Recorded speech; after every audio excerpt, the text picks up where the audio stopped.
Estamos aquí sino por su presencia, por lo que Él ha hecho por nosotros. Y yo le digo al Señor, Señor, no me merezco nada, Dios. Y tú aún así me das y me sigues dando. Y no hay nada más hermoso que reconocer delante de Dios que somos nada, que no merecemos nada, que todo lo que tenemos es por obra y gracia y misericordia de Él. Y es tan hermoso, y quiero compartir con cada uno de ustedes. El Señor ha hecho grandes maravillas en mi vida, pero en estos últimos meses el Señor me ha sorprendido grandemente desde el hecho de poderme llevar con bien con mis niñas, con mi esposa, volver a reencontrarme con mi familia, con mi mamá, con mi papá, mis suegros. Casi 5 años sin poder verlo, sin poder darle un abrazo. Y no crea que fue fácil regresar aquí, no fue fácil. Una persona en la parte, en la carne, en la parte humana no vuelve, porque ahí está tu familia, después de verlo tanto tiempo y sin saber cuándo lo vas a volver a ver. Pero si estoy aquí es porque por un propósito que Dios tiene, porque Dios me dijo te quiero allí, y Él me permitió ir allá, pero también me permitió volver, porque por alguna razón Él me tiene acá. Y pude ver tantas maravillas, desde el hecho de que todo se dio perfectamente. Antes de yo salir para allá tenía prácticamente que el tiempo contado para regresar, y cuando el día que llegamos y llamamos allá para lo del pase, me dijeron tienes hasta hoy mismo tienes que venir. O sea, Dios lo hizo perfecto. Fui, me lo entregaron. Estaba preocupado por una deuda que habíamos dejado aquí del internet. El Señor canceló esa deuda. No pagamos ni un peso. Nos conectaron a internet desde cero. En la misma empresa. No es que cambiamos de empresa ni nada. Le dijimos, ¿cuánto es la deuda? Le preguntamos. La deuda es de tanto. Pero tranquilo, vamos a hacerle un nuevo contrato. No van a tener que pagar nada. Así, literalmente. Dios es grande. Además de muchos otros milagros. Y Dios es grande porque esa es su naturaleza. Cuando nosotros seguimos a Dios, a Cristo, sinceramente de corazón, reconociendo que lo necesitamos, que no somos nada sin Él, no seguimos milagros, sino que los milagros nos siguen a nosotros. Los milagros van detrás de nosotros, porque dice la palabra, buscar primeramente el reino de Dios y su justicia, y las cosas serán añadidas, y Él va añadiendo. Pero cuando nos enfocamos en buscar los milagros, en buscar las bendiciones primero, en buscar y no al que bendice, muchas veces pensamos que Dios no nos está bendiciendo. Muchas veces pensamos que Dios no está haciendo nada en nuestra vida, porque muchas veces muchos buscan a Dios primeramente para que les dé. Y nosotros debemos buscar a Dios para darle a Él, no para reprocharle nada, ni para preguntarle por qué no me ha dado esto, por qué no me ha dado no, sino para darle gracias por lo que ya tenemos y comenzar a darle nuestras vidas en servicio. Y no cabe duda que no hay mejor trabajo que servirle a Dios. Fuimos a Venezuela, vinimos a Colombia y no pusimos un peso de nosotros. Todo Dios lo pagó, todo Dios lo puso, todo Dios usó a uno o a otra persona lo que necesitáramos para ir y para venir. Todo es para la gloria y la honra de Él. Todo lo hizo Él. Y hoy tengo una palabra para compartir con ustedes en el libro de Lucas capítulo 4. Lucas capítulo 4, y esta palabra lleva por nombre escrito está. Así se llama el tema de esta mañana que quiero compartir con ustedes, que Dios puso en mi corazón. Escrito está. Que Dios es un Dios hermoso, un Dios bello, precioso y poderoso, que da muchas cosas, pero como dijo Job, recibiremos solo lo bueno de Dios y no recibiremos lo malo. Todo tenemos que recibir de Dios. Lucas capítulo 4 dice Job también dijo, Jehová dio, Jehová quitó, sea el nombre de Dios bendito. Nosotros no solamente vamos a estar alegres cuando Dios da, tenemos que estar alegres también cuando Dios quita. Ahí Dios me quitó otra vez mi familia por un tiempo, y yo, por más que me duela, tengo que estar alegre, porque si Dios quita es por un propósito, porque Él tiene un propósito en nuestras vidas, porque no está en mejor manos que en las de Él. Todos los tiempos de Dios son perfectos.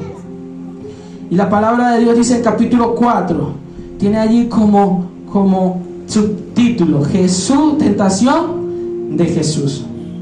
Dice la palabra de Dios, Jesús, lleno del Espíritu Santo, volvió del Jordán y fue llevado por el Espíritu al desierto por 40 días, y era ¿qué?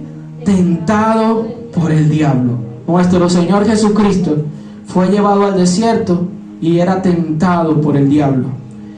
Y no comió nada en aquellos días pasados, los cuales tuvo hambre. Entonces el diablo le dijo: si eres hijo de Dios, di a esta piedra que se convierta en pan. Jesús respondiéndole dijo: escrito está, no solo de pan vivirá el hombre, sino de toda palabra de Dios. Y allí más adelante sigue el diablo con otras varias tentaciones. Entonces, ¿para cuánto tiempo el enemigo tentó a Jesús? ¿Cuánto tiempo? Si lo leemos por encimita y no lo profundizamos, podemos pensar y creer que luego de esos 40 días y de esos 40 noches que Jesús estuvo en el desierto, cuando él tuvo hambre, fue tentado, ¿cierto? Pero no, la palabra no dice que después de esos 40 días y 40 noches, dice que fue llevado, y dice la palabra que fue llevado por el Espíritu Santo por 40 días y era tentado por el diablo. Esos 40 días que Jesús estuvo en el desierto, cada día, cada hora, era tentado por el diablo. Ahí lo especifica, por 40 días. ¿Y qué? Y era tentado por el diablo. O sea que no era solamente 40 días y 40 noches en el desierto, sino que eran 40 días y 40 noches en el desierto siendo tentado por el diablo. La pregunta ahora: ¿a qué fue Jesús al desierto? ¿A qué? ¿A qué fue Jesús al desierto? ¿A qué? A orar. ¿Qué más? Muchas personas sí, nosotros tenemos esa respuesta automática porque nos lo han enseñado así, que Jesús fue al desierto a orar o que Jesús fue al desierto a ayunar. Pero si nos profundizamos, vemos que Jesús no fue al desierto ni a orar ni a ayunar. El propósito principal de Jesús estar en ese momento en el desierto no fue ni a orar ni a ayunar. Si nosotros lo leemos en Mateo capítulo 4, en la misma historia pero por diferentes, en Mateo capítulo 4 dice que entonces Jesús fue llevado por el Espíritu al desierto. ¿Para qué? Para ser tentado por el diablo. Dice en Mateo 4, Jesús fue llevado por el desierto, por el Espíritu al desierto, para ser tentado por el diablo. Igual que lo dice aquí en Lucas. Y fue llevado por el Espíritu al desierto por 40 días y era tentado por el diablo. Y la misma historia, si la leemos en Marcos capítulo 1, en el verso 12. Marcos 1:12. Otra versión de la misma historia. Esto es una comparación. Algunos evangelistas dan detalles, otros no dan, otros dan un detalle menos, un detalle más, pero si lo comparamos todos podemos construir mejor esa historia para entender mejor el propósito. En Marcos capítulo 1 verso 12, aunque es muy corto, pero dice: y luego el Espíritu le impulsó al desierto y estuvo allí en el desierto 40 días y era tentado por Satanás. Y estaba con la fiera y los ángeles le servían. Aquí en Marcos ni siquiera dice que ayunó ni que oró. Solamente dice que fue tentado 40 días por Satanás con la fiera y que los ángeles le servían. Entonces, leyendo las tres versiones, llegamos a la conclusión que el principal motivo, objetivo y propósito de que Jesús fue llevado en ese momento al desierto fue para ser tentado por el diablo. No fue para que ayunara ni para que orara, fue para ser tentado por el diablo. Ese era el propósito. El Señor le dijo: va a comenzar tu ministerio. Fue bautizado, fue lleno del Espíritu Santo y le dijo: espera un momento, porque antes de comenzar con este ministerio tienes que pasar por una prueba dura, fuerte, y vas a ser llevado al límite de lo que el cuerpo humano puede resistir. Estar en el desierto 40 días y 40 noches. Y dice que entonces, dice, y no comió nada en aquellos días pasados, a los cuales tuvo hambre. No es que Jesús se propuso ayunar, no es que dijo yo voy a ayunar, no, es que él tenía que ayunar porque no le quedaba de otra, porque estaba en el desierto y no había comida, no había alimento, y no le quedaba de otra que no comer. Entonces Dios lo que quería es que Jesús estuviera en el desierto sin comer, con las fieras del desierto. O sea que Jesús tuvo que enfrentar lo que es ser mordido por una serpiente, ser picado por un escorpión, lo que hay en el desierto.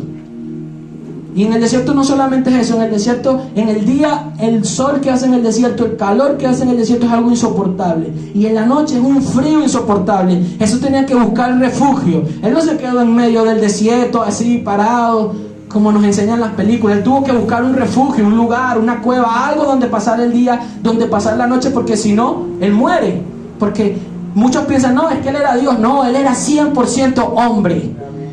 Él dice la palabra él dice, no escatimó el ser igual a Dios como cosas que aferrarse, sino que se humilló hasta lo sumo. O sea, que él dejó su deidad, su poder como Dios, cuando él caminó en la tierra. Y usted tiene que tenerlo claro toda su vida. Jesús caminó en esta tierra como un hombre 100% humano, con las mismas debilidades que usted y que yo, con los mismos dolores que usted y que yo, con lo mismo que uno puede padecer, sed, hambre, sueño, todo igual.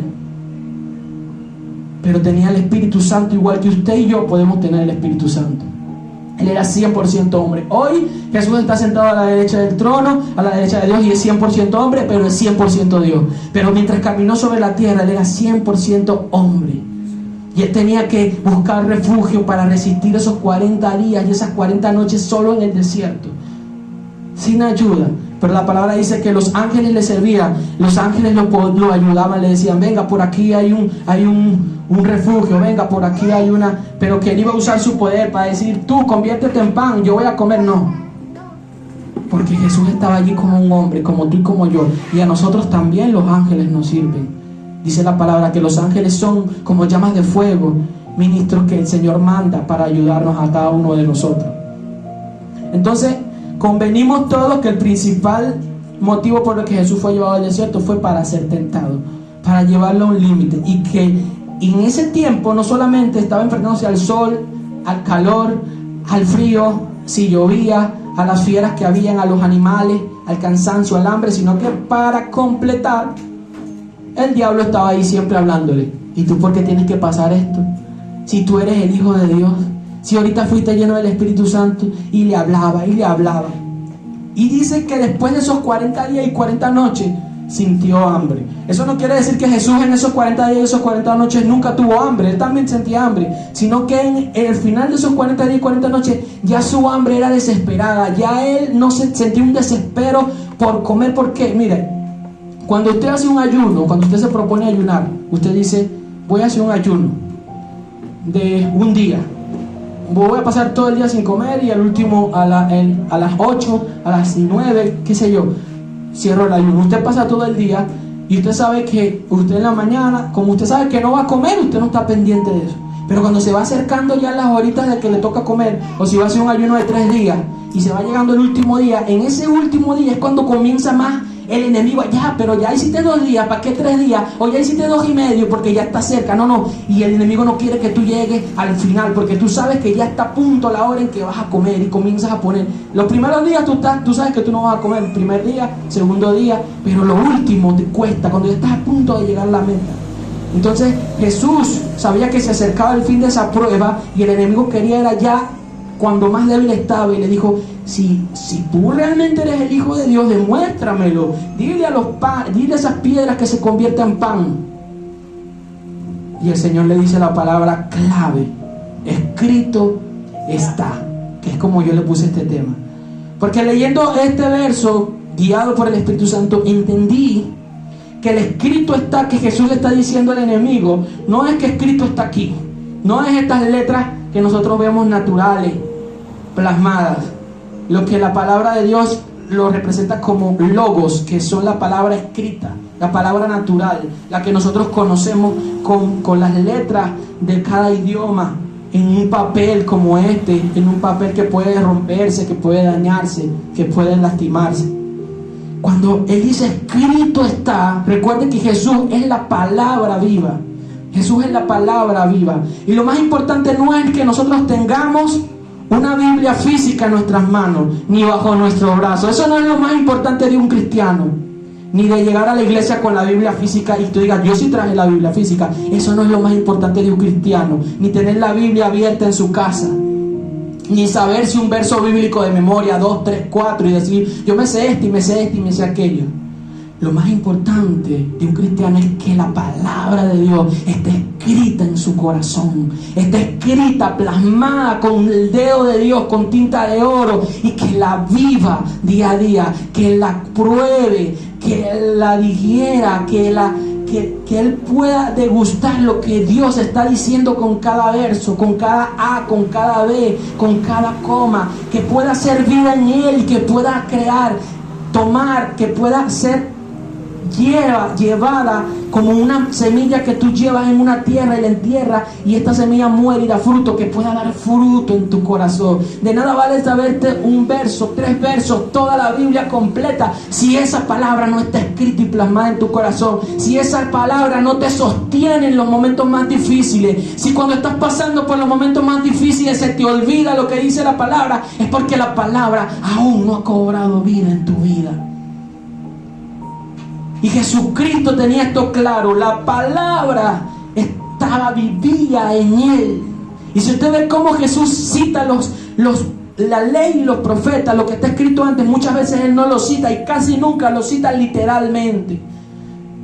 Porque esta misma palabra que dice, porque no solo de pan vivirá el hombre, literalmente no está escrito así. Dice, no, y porque no solamente de pan, sino de todo lo que sale de la boca de Dios.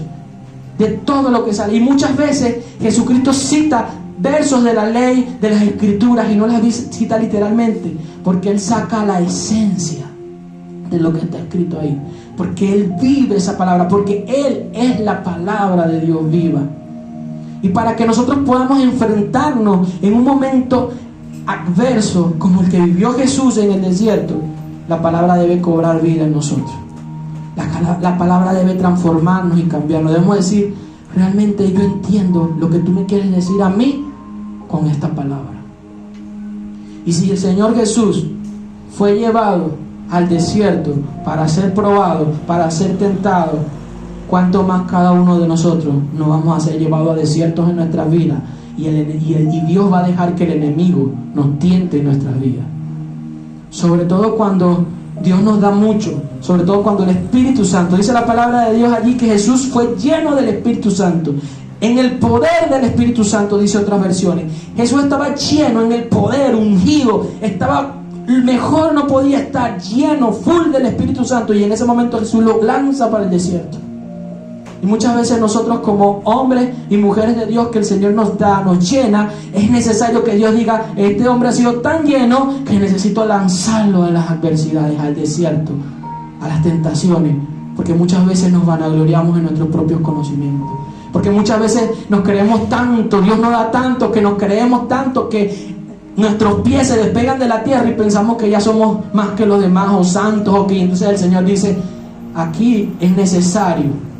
Y el Señor permite que pasen temporadas donde literalmente pareciera que Dios no estuviera con nosotros, donde Dios permite que el enemigo venga y toque nuestras vidas, nos tiente, nos hagan cosas para que nosotros recordemos que nosotros somos humanos y que podemos caer en cualquier momento, y que solamente por su gracia es que estamos aquí. Pablo tenía un aguijón en su carne, decía, y el Señor no se lo quitaba, y le decía, bástate mi gracia. Y muchas veces le vamos a pedir, Señor, quítame esto, quítame aquello, quítame esta enfermedad, quítame este dolor, y muchas veces el Señor no va a permitir, porque el Señor dice, bástate mi gracia, porque el Señor necesita que nosotros aprendamos a vivir agradecidos con Dios a pesar de esas adversidades. Muchas personas reciben milagros financieros, milagros de sanidades, milagros de cualquier otra cosa, y cuando reciben ese milagro se alejan de Dios porque ya no tienen nada por lo cual orar a Dios. Ya cuando tú te das cuenta, poco a poco dejan de ir a la iglesia, dejan de orar, porque están tan llenos que ni siquiera sienten necesidad de buscar de Dios. Pero cuando les pasa una cosa dura, una situación fea, entonces allí sí corren a orar, corren a buscar a Dios. Y nosotros los hombres, los humanos, somos tan necios que muchas veces esperamos que Dios trastoque, que el enemigo venga y haga algo en nuestras vidas para poder buscar sinceramente la presencia de Dios. Porque cuando estamos cómodos, física, financiera, muchas veces nuestra sintonía está con eso y perdemos la sintonía con Dios. Y el enemigo permite que el Dios permite que el enemigo muchas veces toque a nuestras vidas, nos tiente, nos traiga adversidades, calamidades, enfermedades, para que nosotros recordemos que necesitamos de Él, que necesitamos de su poder, que no vivimos sino por Él. Por eso que mientras que estemos en esta vida, mientras que estemos en este mundo, y por más que busquemos a Dios, y por más que busquemos ser llenos del Espíritu Santo, nunca vamos a ser completamente perfectos, nunca vamos a dejar completamente de pecar, nunca vamos a dejar de cometer errores, porque si alguien pudiera hacer eso, entonces Jesús no tuviera que haber muerto en la cruz del Calvario, nos hubiera dicho esfuércense que lo pueden lograr. No, Él murió en la cruz del Calvario porque sabía que nosotros constantemente íbamos a necesitar ir al trono de la gracia, a pedir perdón, a pedir socorro, a decirle: Señor, necesito de ti, necesito que tu palabra cobre vida en mi vida. Y poder decirle al enemigo: escrito está, no en estas hojas, no en este libro hecho por hombre, sino que escrito está en mi corazón, en mi vida. Usted cierra esta Biblia y le coloca otros libros encima y no pasa nada. Hay gente que tiene esa costumbre de que no, la Biblia no se le coloca nada encima, y yo la respeto, pero es que este libro no se adora. Este libro hecho de cartón y de hoja no se le adora, ni se le rinde pleitesía. Al que se adora es la palabra viva, lo que tú vas a transportar de aquí a aquí, eso es lo que cobra vida.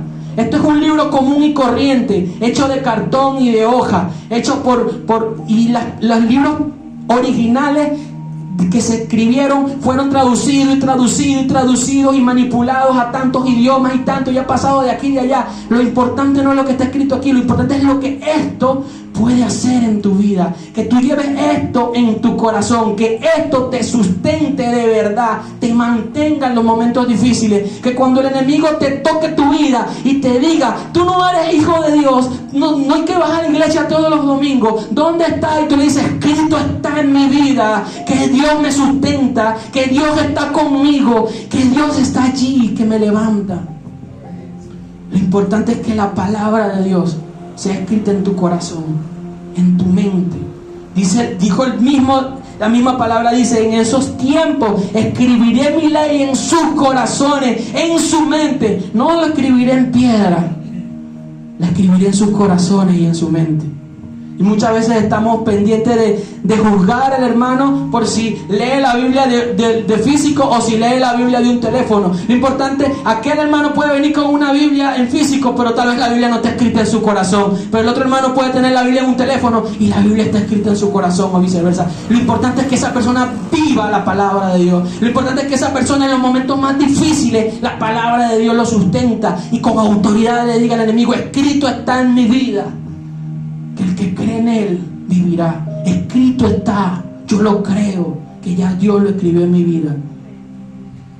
Y aunque casi todas las Biblias digan lo mismo, si tú tienes una Reina Valera y yo tengo una Reina Valera y dice lo mismo, y leemos el mismo verso, pero ese mismo verso puede decirte algo diferente a ti en los momentos más difíciles de tu vida. Y hoy yo puedo enseñar una palabra con este capítulo y mañana te pueden enseñar otra palabra diferente, que no transfiera los principios de Dios, pero que te dé un mensaje diferente con la misma palabra, porque la palabra de Dios es eterna. Y de un solo verso tú puedes exprimir jugo para toda una vida y puedes sacar. La palabra de Dios escrita es solamente una puerta abierta, es una llave que tú abres para entrar y degustar todo lo que Dios tiene para ti. Y si tú ves de dónde Jesús cita esto cuando dice: escrito está, no solo de pan vivirá el hombre, sino de toda palabra de Dios. Si nosotros leemos de dónde Jesucristo citó esto, dice, ese es en el verso 4 del capítulo 4, donde dice: escrito está, no solo de pan vivirá el hombre. Nos vamos a Deuteronomio capítulo 8, verso 3, que es de donde Jesús saca esta palabra. Deuteronomio capítulo 8, versículo 3. Dice: y te afligió, y te hizo tener hambre, y te sustentó con maná, comida que no conocías tú ni tus padres la habían conocido, para hacerte saber que no solo de pan vivirá el hombre, mas de todo lo que sale de la boca de Dios vivirá el hombre. ¿A quién está describiendo? Mira, y te afligió. Obviamente que tú lo estás leyendo en Deuteronomio y sabes que está hablando del pueblo de Dios, sabes que está hablando del pueblo de Dios, pero así también está hablando de Cristo, porque Dios lo afligió, Dios lo hizo tener hambre, pero lo sustentó. Y Dios nos va a afligir a cada uno de nosotros. Si afligió al pueblo de Israel, si afligió al Señor Jesús, a nosotros también nos va a afligir. Muchas veces llamamos a las personas y le predicamos de Dios, pero muchas veces los queremos atraer diciéndole que Dios les va a sanar todas las enfermedades, que Dios le va a dar todo lo que no tienen. Les prometemos de todo y muchas veces vienen a los caminos de Dios, pero muchas veces Dios no les da eso. Muchas veces Dios no les sana la enfermedad, muchas veces Dios no le da, y entonces dicen, se van porque dicen, no, esto es mentira, el evangelio es mentira. Pero no le contamos de las aflicciones, no le contamos de que Dios nos prueba, no les contamos de que Dios lo que busca es que nosotros le demos gracia, honra y honor a pesar de lo que estamos viviendo. No le contamos que lo más importante no son los milagros que podamos vivir aquí, sino es el milagro de la salvación, de la vida eterna. Que el que persevera en medio de la aflicción, en medio de la enfermedad, en medio de las pruebas, será salvo. Que lo más importante no es ser sano en este mundo, lo más importante es abrir los ojos a una vida eterna. Porque la palabra dice, ¿de qué le vale al hombre ganar el mundo si perdiere su alma? ¿De qué le sirve a una persona ser sana, levantarse de una cama, si cuando se levante va a seguir en su vida haciendo lo que no es de Dios y muera y se vaya con el enemigo? Entonces nuestro clamor debe ser, Señor, que sea tu voluntad en esa persona. Y si tú la sanas, que sea para que esa persona, Señor, busque de ti y te entregue toda la vida a ti. Pero si eso no es tu voluntad, si no lo va a hacer, Señor, tócala, aflígela, todo lo que tú quieras, hasta que reconozca que no hay otra solución que tú, Señor, que tú. Y te afligió y te hizo tener hambre y te sustentó con maná, comida que no conocías tú ni tus padres. Cuando usted lea la palabra, y por más que usted ya conozca ese verso que va a leer, muchas veces yo le pido, Señor, dame una palabra, y de repente, en el momentico no me la da, pero de repente estoy haciendo cualquier otra cosa y se me viene a la mente Lucas 4 o Efesios tal, se me viene hacia la mente y yo sé la palabra, voy, pero esa ya yo la leí, ya yo me la sé. Pero es que lo que Dios quiere es que tú no pienses, ya me la sé. Y entonces voy y la leo, y pienso, bueno, vamos a ver. Cuando pasa el tiempo, cuando va pasando los días, comienzo a entender lo que Dios ahora me quería decir por esa palabra. Y comienzo a verla de otra manera, de otra forma. Y Dios me empieza a dar un maná, una palabra rema, una sustancia que yo antes no conocía.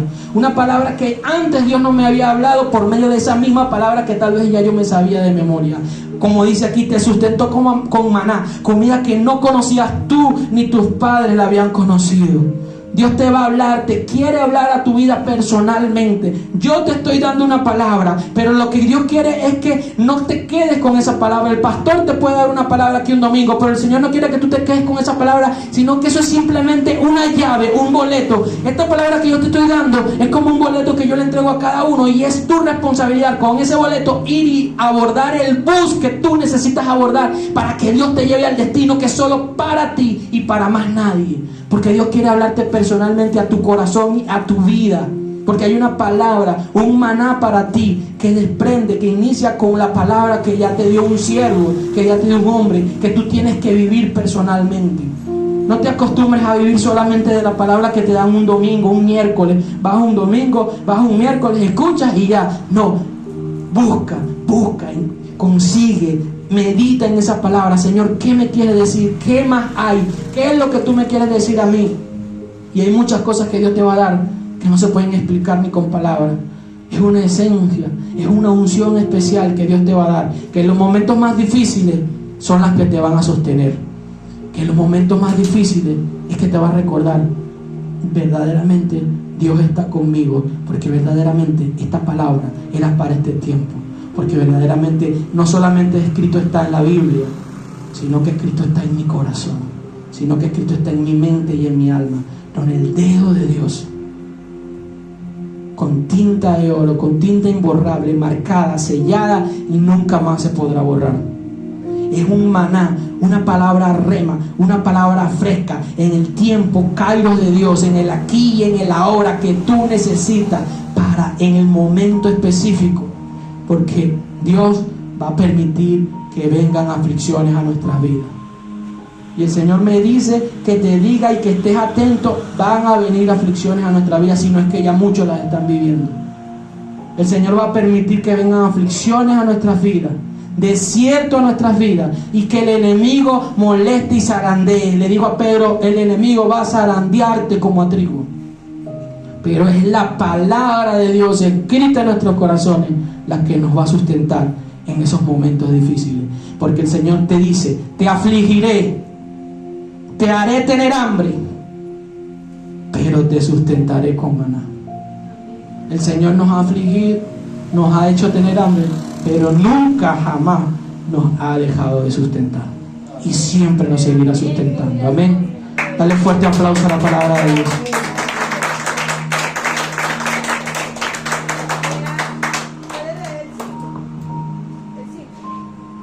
El 5 de este mismo capítulo. Reconoce a sí mismo en tu corazón que como castiga el hombre a su hijo, así Jehová tu Dios te castiga. Guardarás pues los mandamientos de Jehová tu Dios, andando en sus caminos y temiéndole, porque Jehová tu Dios te introduce en la buena tierra, tierra de arroyos, de aguas, de fuentes y de manantiales que brotan en vegas y montes, tierra de trigo y cebada, de vides, higueras y granados, tierra de olivos, de aceite y de miel, tierra en la cual no comerás el pan con escasez, ni te faltará nada en ella, tierra cuyas piedras son hierro y de cuyos montes sacarás cobre, y comerás y te saciarás, y bendecirás a Jehová tu Dios por la buena tierra que te habrá dado. Amén. Bendigamos a Jehová nuestro Dios, bendigamos a nuestro Señor, que a pesar de las aflicciones, que a pesar del dolor, que a pesar de la circunstancia, Él nunca deja de sustentarnos, que a pesar de todo, Él siempre tiene una palabra rema para cada uno de nosotros, que quiere escribirla no solamente en un libro, sino en nuestros corazones, que esté escrita, que haga un efecto, que nos levante, que nos sustente, que podamos decirle al enemigo, no Señor, porque escrito está, así como lo dijo Jesús, escrito está que no solo de pan vivirá el hombre, escrito está que solamente al Señor tu Dios adorará, escrito está, y que nosotros podamos tener la convicción, la firmeza, la seguridad de declarar esa palabra en nuestras vidas. Cuando veamos que nuestros hijos están haciendo lo malo, cuando veamos que las personas nos dicen, no, es que tu hijo no es cristiano, nada, escrito está, porque dice la palabra, y yo veré a mi hijo predicar. Cuando tú veas a tu familiar que está allí en cama y te dice, no, es que esa enfermedad, yo creo que escrito está, dice su palabra, y tú declaras tu palabra no solamente porque te la sabes, sino porque sabes y entiendes que tú está en ti la palabra de Dios, y que cuando la declaras y que cuando la abras sale manantial de vida, para dar vida, para llevar clavada a la cruz del Calvario toda acta de los decretos que nos era contraria, dice la palabra de Dios. Escrito está en tu vida. Yo declaro que esta palabra la escribe el Señor en tu corazón con tinta de oro, en el nombre de Jesús, con el dedo de Dios, y queda grabada, plasmada en tu corazón, en tu alma, en tu cuerpo, en tu espíritu, en el nombre poderoso de Jesús. Porque escrito está, en el nombre poderoso de Jesús, que no solo de pan vivirá el hombre, sino de todo lo que sale de la boca de Dios. Y de la boca de Dios ha salido promesa, de la boca de Dios ha salido bendición, de la boca de Dios ha salido un llamado en nuestras vidas. Y nosotros hoy decimos, heme aquí, Señor. No soy perfecto, no somos perfectos, pero sé que estamos en las manos del perfecto, que eres tú, Señor. En el nombre de Jesús. Amén. Dale un fuerte aplauso a la presencia de Dios.